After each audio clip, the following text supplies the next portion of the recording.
hanggang sa dulo kung gaano ka walang hiya si PBF.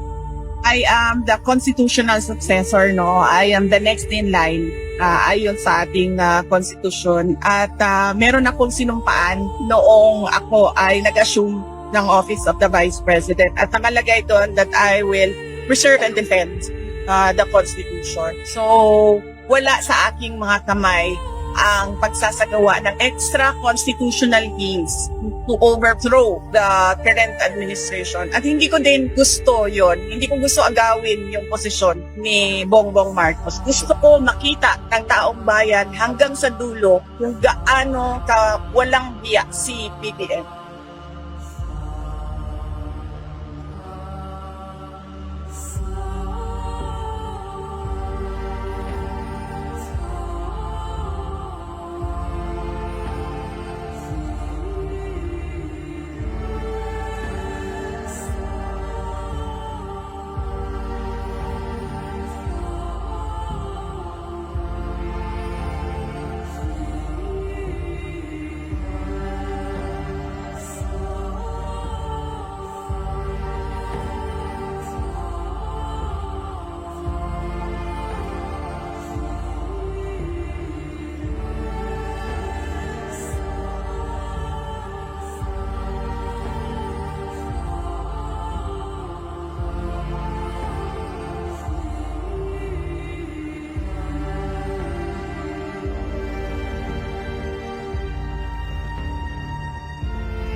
Gusto ko makita ng taong bayan hanggang sa dulo kung gaano ka walang hiya si PBM.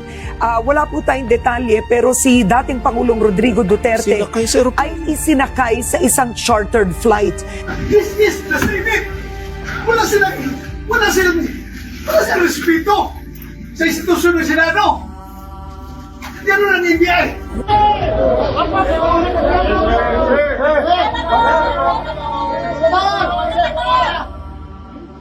I hereby move and nominate Senator Sherwin Gatchalian as the Senate President pro tempore. Is there any objection?